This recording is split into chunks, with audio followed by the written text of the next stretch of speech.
Jumbo, Jumbo, Jumbo, Jamane Utupe Nawastawe. Hello, friends, and welcome to the international version of Big Unc's Super Duper Flower Power Hour. Hey, I welcome you to the show. We're going to have a great time today. We got a lot of stuff just going on today. A lot of international things. That's kind of interesting. We're going to learn about stuffs here and there. Man, I don't know what's going to happen. We're just going to fly by the seat of our pants, and we're just going to let the show flow. How's that, man? Just let the show flow. So what I'm going to do now is I'm going to start the show off telling a story. You know, I told a story about Grandma, right, and her wooden leg, and growing up. But I want to share another story with you about growing up back in the 1970s in Oklahoma. We was just dirt poor farmers, and we were so poor that we only got 2 pairs of shoes a year. That's all we got. That's all we could afford. I don't know if y'all remember these boots right here, these square-toe cowboy boots. Some people call them clodhoppers or shit kickers or whatever you want to call them. Well, we get a pair of them at the beginning of the school year. 1 pair, brand new pair.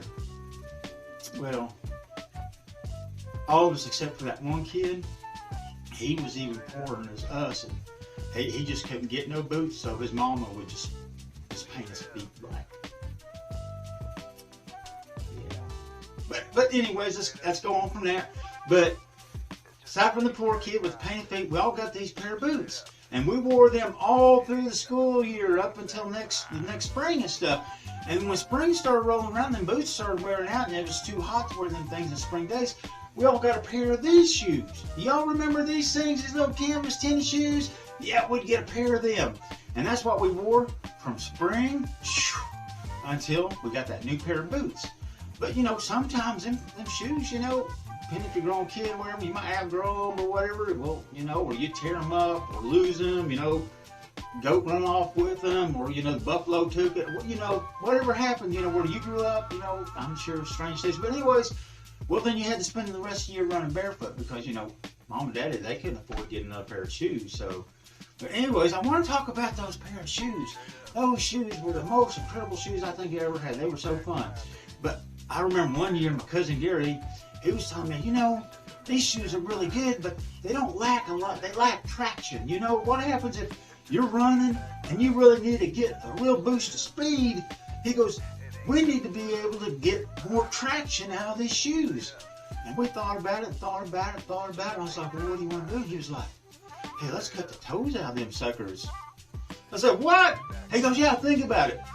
We run barefoot in them anyways. We don't wear no socks. So we cut the toes out of them.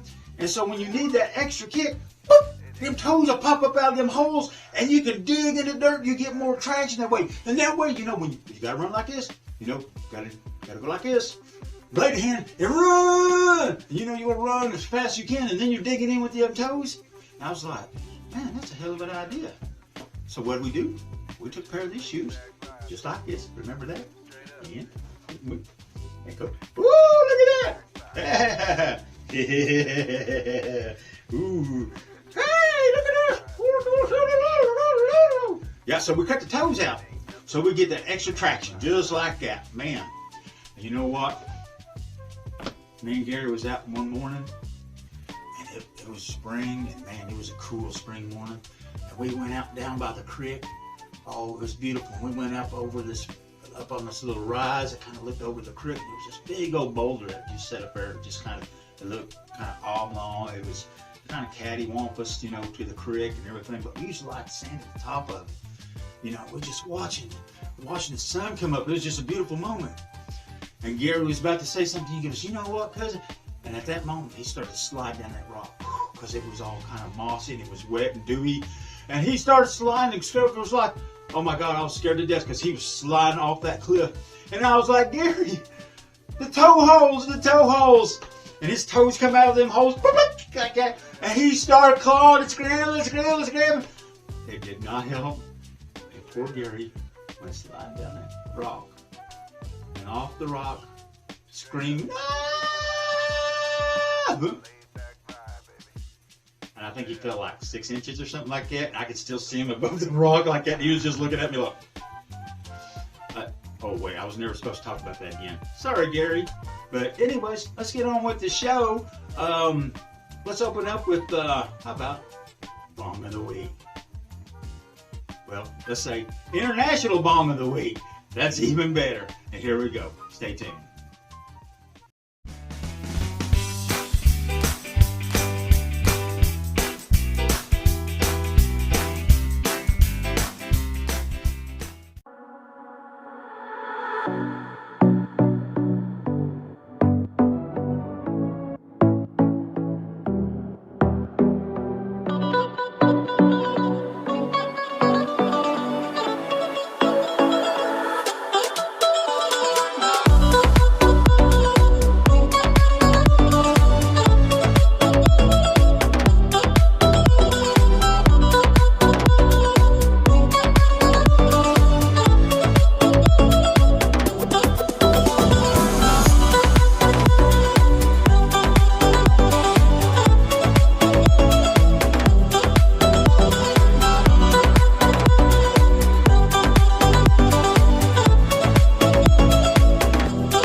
Hey everybody, welcome back.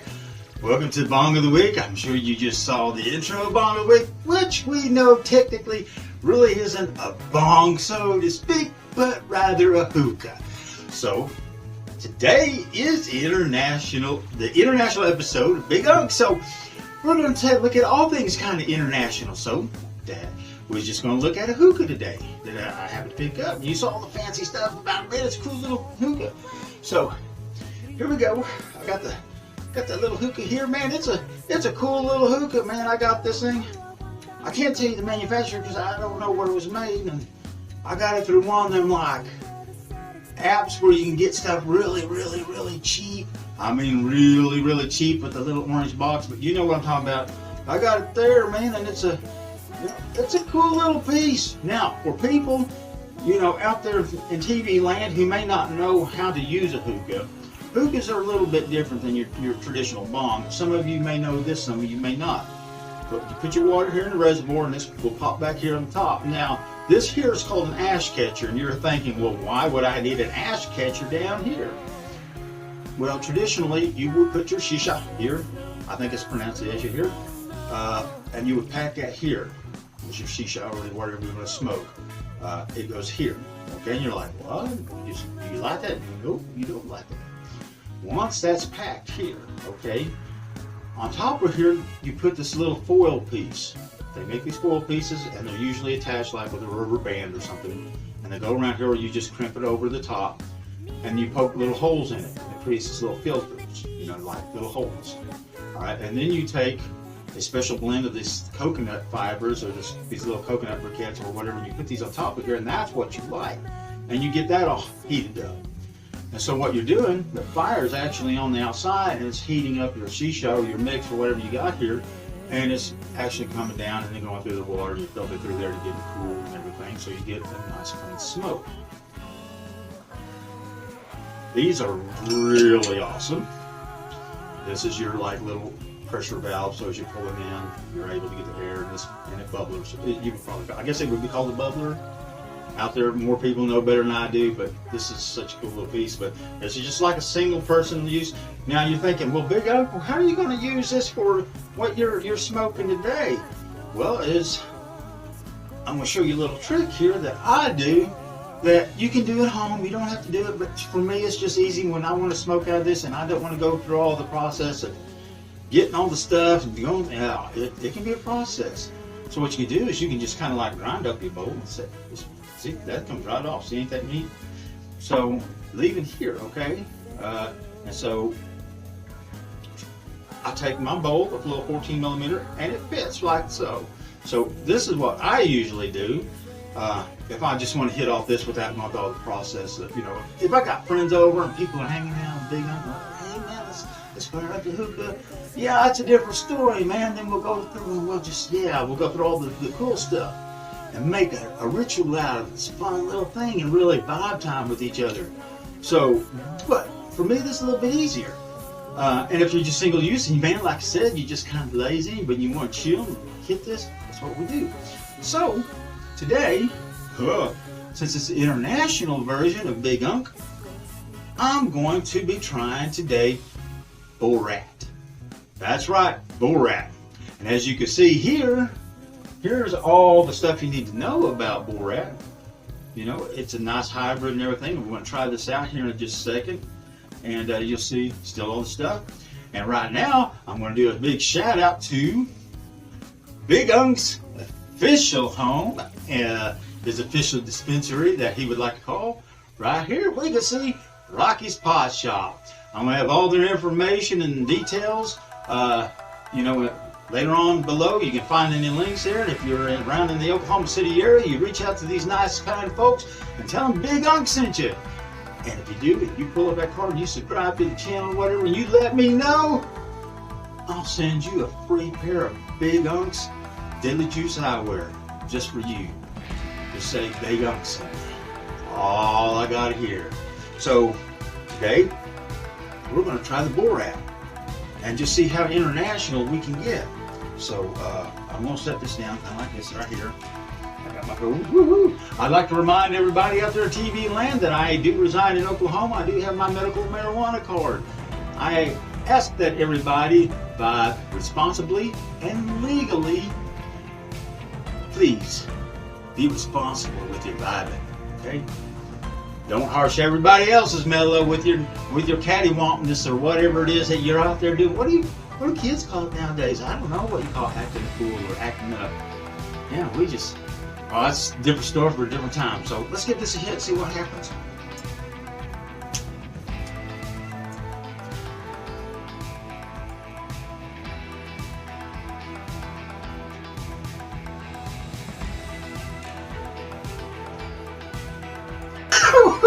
People.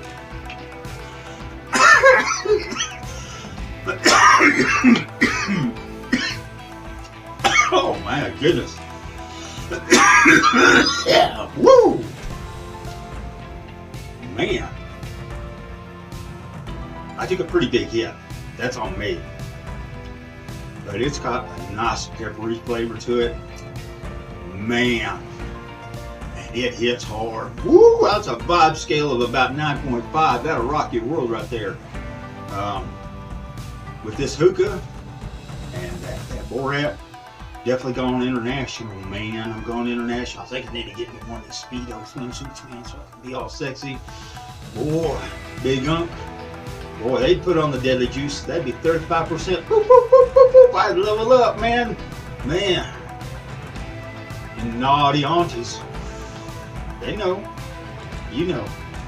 Whew. All right. Coming up next, I don't know. Let's just see where the show goes with the show flow. Hang on. Did I thank you? No, you didn't. Okay. I will.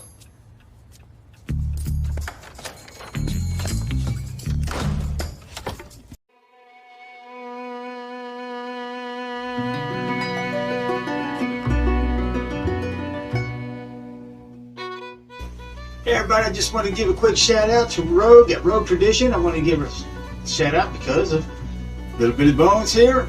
Thank you for the addition. Some people are probably wondering, hey, why you wear Little Billy Bones hair on your right ear there? Is there a reason for that? And yes, there is. Here's a little bit of Big Unc wisdom for you. So, you can never, ever whisper wisdom into the left ears of people who are not in their right minds. There's some wisdom for you. Peace. Hey y'all, Big Unc here. You know what's going to happen. It's contest time. Hey, if you could tell me what you would do with these shoes and how they would benefit your running. Man, these shoes are awesome, man. They come off quick with all this stuff. Man, read this stuff here. Look, these shoes are scientific, man. Scientific. Do you want to see how scientific they are? Tell me you want to see how scientific they are. And if you could tell me how scientific they would be to you or whatever, why you need these things and what you would do with them, they're yours. Big Unc will ship them right to you free. You know the deal, man. You see the stuff here? Big Unc likes to share. So, hey, Big Unc will sign these, autograph them, send them right to you with a certificate of authenticity, with all the properties that I guess that were listed here above us that are scientific or whatever. And yeah, they can be trophy shoes. Well, hell, man, I think that, or you can wear them. I think they're like a size 8.5 men's. Anybody interested? Or yeah. So if you want them, you got them. Love y'all. Peace. You have the wrong guy. Does he look like he can fight? Come on, bro.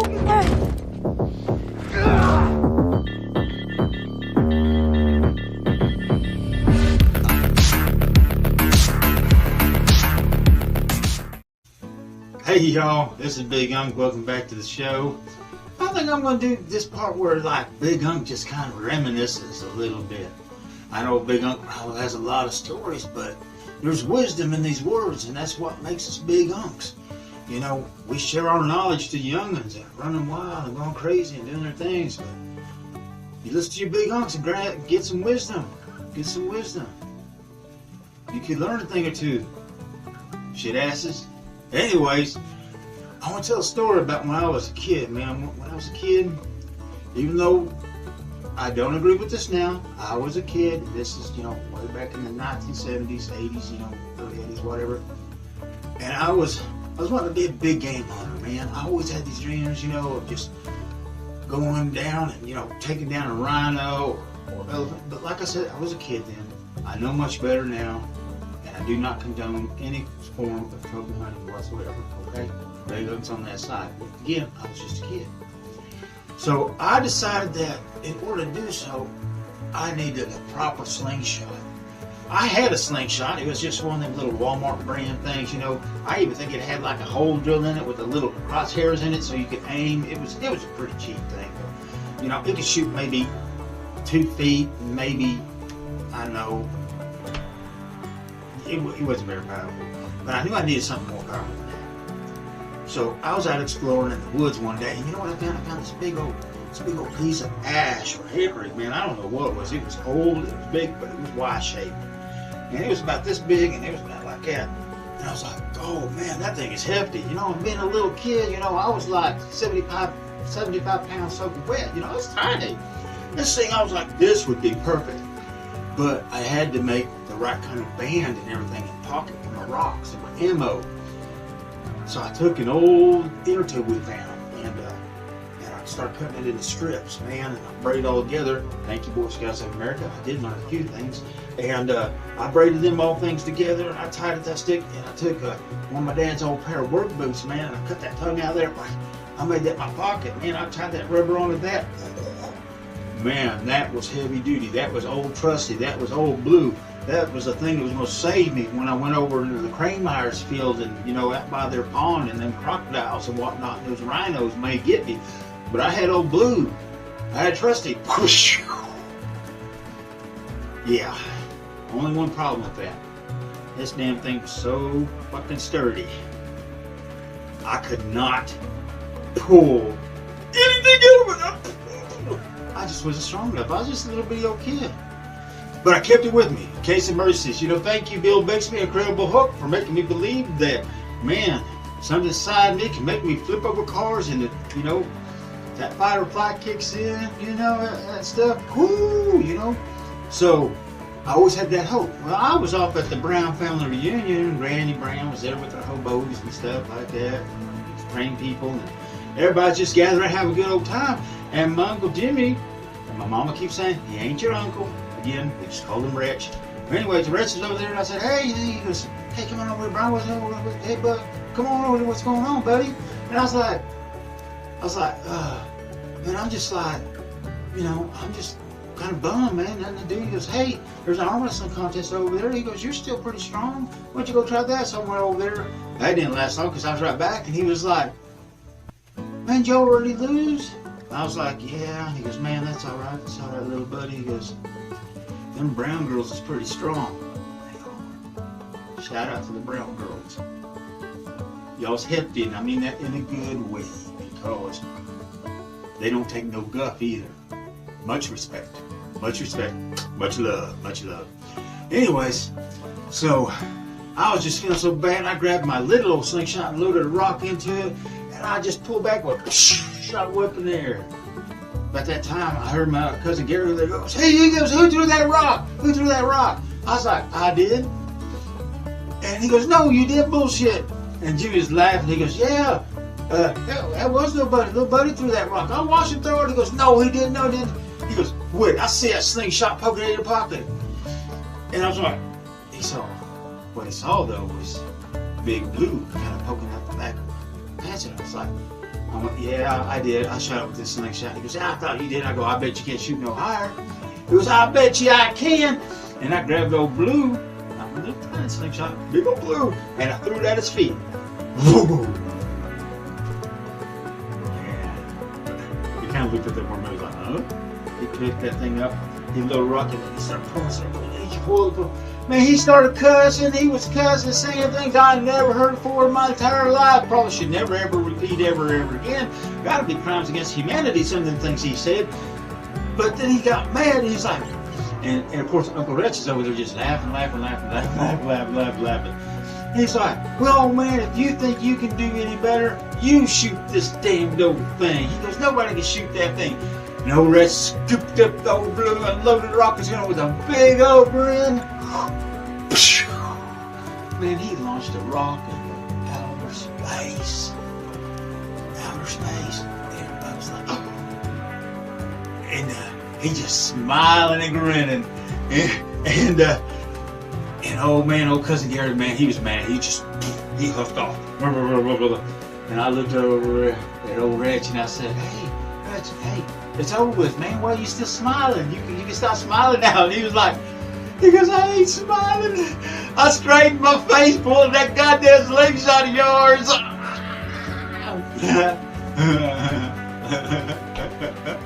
I hope you all enjoyed that story. Hey, thank y'all for tuning in. Make sure that you like, share, and subscribe. Hey, if there's anything y'all like to talk about, see anything in the future, things that you really want to do, hey, let's talk about them. Shoot me some messages, man, some emails. Let's all talk and let's all get together. And if you want to, I was thinking of maybe getting together for like a Facebook Live event. If y'all would be interested, you can find me on my Facebook page, that Big Unc's Super Duper Power Hour, right there at Facebook, man. Just check me out. And maybe we can get a live vibe going on. That'd be cool. I'd love to meet y'all out there in TV world. See how far we can go, man, so we can get this vibe going. This Big Unc vibe. You know what I mean? Big Uncs and naughty aunties. They rule the world, man. Okay. Love, peace, chicken grease. Engage your deadly juices. And vibe on. Peace.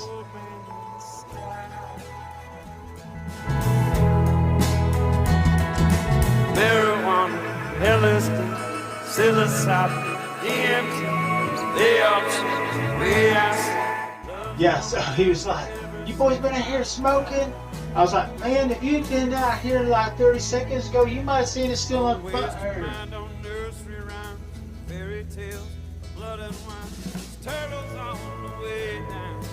What y'all doing over there? Okay. Who the fuck was that talking to? Oh, hell no. That's shapeshifter shit.